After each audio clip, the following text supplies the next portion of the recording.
Buonasera e benvenuti a Whispers of Naples. Questa sera vorrei raccontarvi una storia che non parla di ricchezza, di fama o di grandi imprese. È una storia semplice, nata tra i vicoli di Napoli, dove il profumo del caffè si mescola al rumore delle tazzine e alle voci della gente. Ogni mattina, quando il sole illumina lentamente la città, c'è un piccolo bar che apre le sue porte. Il proprietario conosce quasi tutti, per nome. Alcuni entrano di fretta, altri si fermano qualche minuto a parlare, come se quel luogo fosse una seconda casa. Tra tutti i clienti ce n'era uno che arrivava sempre alla stessa ora. Un uomo elegante, con il cappello in mano e un sorriso gentile. Ordinava un espresso, lo beveva lentamente, poi appoggiava qualche moneta sul bancone e diceva soltanto: 2 caffè, ma uno resta sospeso. Il barista annuiva senza fare domande. Era un gesto semplice, silenzioso, nessun applauso, nessuna fotografia. Poco dopo entrava un altro uomo.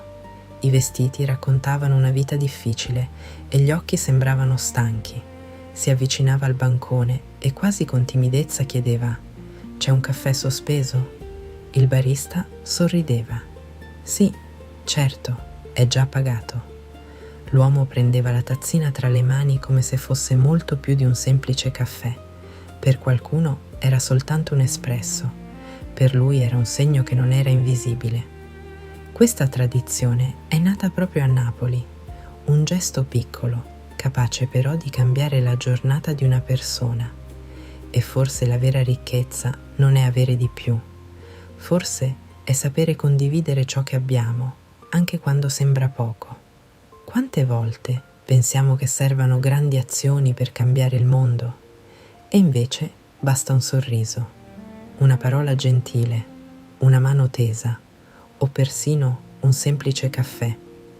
Napoli ha sempre saputo trasformare le cose più semplici in gesti pieni d'amore. Per questo, quando si cammina tra i suoi vicoli, si ha la sensazione che ogni porta nasconda una storia e ogni persona custodisca un cuore generoso. Forse oggi non possiamo offrire un caffè a tutti, ma possiamo regalare un po' del nostro tempo. Possiamo ascoltare chi ha bisogno di parlare. Possiamo essere gentili anche quando nessuno ci guarda, perché la gentilezza ha un modo speciale di viaggiare. Passa da una persona all'altra, proprio come il profumo del caffè che riempie una strada intera. Caro Dio, insegnaci a vedere chi spesso passa inosservato. Donaci un cuore capace di condividere, mani pronte ad aiutare e parole che portino conforto. Fa che ogni piccolo gesto diventi una luce nella vita di qualcuno. Ora il bar si riempie di nuovo, le tazzine tintinnano, il caffè viene servito e la città continua il suo cammino. Ma da qualche parte, ancora oggi, qualcuno entra in un bar di Napoli e domanda con un sorriso: «C'è un caffè sospeso?» E forse, in quel momento, senza saperlo, 2 persone si sentono un po' meno sole.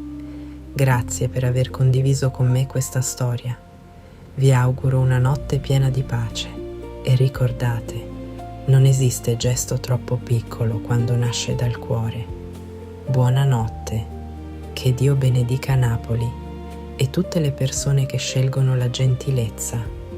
Questo è Whispers of Naples by Vesuvio Chill House.